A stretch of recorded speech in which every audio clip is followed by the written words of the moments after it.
our very own Lucy Gray, the songbird herself. Rachel Zegler, I have to ask you, well, first and foremost, your fashion. We can't get into the movie yet. Inspiration here? You've been serving. Yeah, thank you. It's inspiration is Annie and Phoenix wedding in Mockingjay, but also I feel like it's what Lucy Gray would wear if she had the opportunity to get married. Your voice was so beautiful as it was interwoven all throughout this movie. I want to ask you, if you were able to put together some type of album, we saw the Lucy Gray album, what top artist would you want to work with for a film like this one? Oh, wow. Glenn Hansard is one of my favorite musicians of all time, and he's become a dear friend as well. And he actually has songs on the Hunger Games soundtrack from the first movie, and Come Away to the Water is so beautiful. He just kind of understands the Hunger Games in a way musically that I feel like so many artists probably couldn't be able to capture. He's amazing. I want to ask you about the difficulty of this role. I mean, we saw you punching and fighting and doing stunts, and then you're also using your beautiful vocals. Oh yeah, and acting as well. What was the most difficult part about playing Lucy Gray? I do it all in heels. And that's real. Trish Somerville, our costume designer, she's walking around here, and you can ask her why. Yeah. But I am. The whole Hunger Games I did in heeled boots. Yeah. Now, be transparent with me. You got your boyfriend on set, who's also in the movie, but you also got this Beauty and Tom that you're playing. Can you talk to me about that dichotomy? Was that difficult at all for you? Oh gosh, work is work, and we are all such good friends, truly, and so that makes there's an inherent trust, and it's amazing, and I love getting to work with my friends, so that's it. And being here, the celebration of it all, having all of these people around you, what does this moment feel like to you, Tom? I mean, I'm just really grateful to be part of a world that I grew up watching, you know. I grew up kind of adoring the franchise and adoring Jennifer Lawrence. And, hey, man, how are you? Sorry, it's our director here. How are you, man? Good, man. Yeah? You look very sharp. Sorry. It's okay. Yeah. There's a lot of love going on. Yeah, I mean, I feel very, very lucky and honored that this man took a chance on me and decided to pluck me from relative obscurity to tell this story that is really rich and vibrant and full of depth. How much did you embody your own character? How much of a relationship did you have with him? Oh, I mean, you always embody your character anytime you play someone, obviously. But I mean, there's a lot that I don't relate to, obviously, with Corey Leonard Snow. And when you're playing someone like that who has a lot of dark depths to them, you just try and relate as best you can and try and humanize them as much as you possibly can. And my final question for you. Yeah. The best part about doing this whole summer camp with all of the clan, I heard it was like several months in Berlin and all over the place. What was the best part about that big old summer camp? The best part was honestly just a bunch of young people making a film they love together. I mean, we really get along. Everyone's really close, really tight, and I think we all hope we get to do a few more. Okay, so can I know, how did you channel this? What did you and the stylist talk about? This is gorgeous. Yes, I mean, this is Rodarte. I feel like the Hunger Games girlies did not come to play. It's a very fashionable occasion, so I tried to dress the part. It is perfect for Hunger Games. You definitely dressed the part. And I have to ask you, I mean, Hunger Games came out years ago. You were kind of young, right? Yeah. But you're a fan. Yeah, totally. I read the books before I watched the movies, and I actually hadn't watched the movies until this year, actually. What? Yeah, my best friend Conan, who's here with me tonight, we were like having a sleepover, and he's like, "You've never watched Hunger Games?" And I'm like, "I guess I haven't." So binged them all. Incredible. Yes, Can't believe it took me so long, but I'm such a fan, so it's really exciting to be here. You are going to love this movie. 2 hours, 45 minutes, and guess what? You're really going to identify with the songs in the movie as well, I imagine. Yes, for sure. 6 Grammy nominations? Ma'am, Record of the Year, Best Rock Song. When you're sitting with your parents and your friends and you hear this, what's the immediate reaction, Olivia? Oh my gosh, just screaming.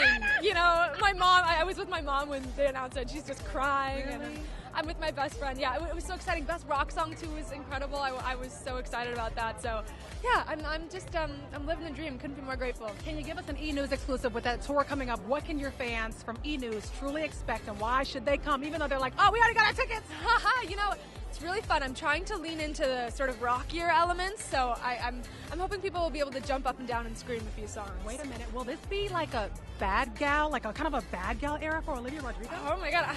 Always been a bad gal. What you talking about? So, final question for you. If you could work with anyone in this industry that you haven't worked with on a former project, who would it be? Who's still at the top of the list? I imagine you can work with anybody, but who would it be? Oh my gosh. Come on, you know, I just saw Joni Mitchell do a performance a week or two ago, and it was just incredible, and I just think she's great. So that's my answer. Look at this. Julius Tennant, Viola Davis in the house. 2 legends, y'all. Married 20 years since June, and I hear that y'all didn't even plan this at all. We did not plan that. No. No. Is this the secret to a successful marriage? She came downstairs and I went, what? You got on green like me? Right. What would you say the secret to a successful marriage is at this point? Because y'all been doing this thing since what? It's listening. Yeah, boy. Who's doing the listening though? Who's doing the listening? We both have to listen. Look at Viola. I don't know if I listen so good sometimes. I think he's a better listener than me. I think he may be. Well, you might be a better Always communication. you might be a better fashionista than him. When I tell you, you lit up the screen when I saw you that big old beautiful afro with the white in it, and also your blue eyes and the fashionable non-cape that you were wearing. I had fun as if you were watching this for real. How much fun did you have playing this role of the doctor who was evil and had all the fashions dripping off you? I love it because it's a sort of control I feel like I don't have in my life. I'm really shy. I'm introverted. So with Dr. Gall, with the snakes and scaring those kids, I love scaring kids. Put the hand in there. Oh, yeah. Oh, it's beautiful. You speak about all the children, and with regard, of course, and respect to everyone in the cast. They were younger than you, some of them, and so many said you walked on that set and they looked up to you and they looked in your eyes and they said just having your presence around just was godly to them. What did you teach to them? What was there when you got on set? Was there something you wanted to make sure you injected into them? No, I don't teach kids anything. Have you tried to teach young people something else? They don't want to hear anything. The only thing I thought to myself was, I just want to play with them. I just want to be in an environment where they're my peers.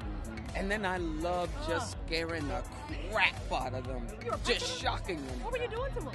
Just showing them my dirty teeth because I had teeth in there, just pushing them a little bit, you know. You are too much. One of my final questions for you. Again, you walking on the scene in this movie. I've never seen Viola Davis in this way in my life. I hope she didn't come home looking like that. No, she didn't. But was this a role that was just so out of the ordinary for you? And how much did you enjoy it? I totally enjoyed it because you know why? I could just play pure evil. I did not have to have any humanity behind it. And for me, it became a great experiment of getting out of my comfort zone. You better watch that. She got too excited talking about being evil. Between Woman King and Dr. Gall, I gotta watch that. Between the sword I got my and machete the near my bed. strings. Oh yeah, I kept my machete. I keep one eye open. It's plastic. And final question for you. Lionsgate got on their Instagram, and I saw you going, you don't break my soul. You don't break my soul. And I said, okay, now she's cutting up while she's filming Hunger Games. What other artists were you embodying while you were preparing for such a devious role?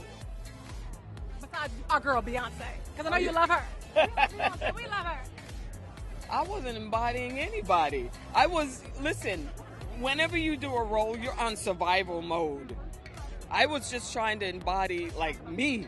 But with the Beyonce thing, I am just one of those actors, I have to have a good time. I do not want to get on the set and just be in character the whole time, pushing people, just being evil, grinding my teeth, doing all that stuff. I need some laughs. I just do.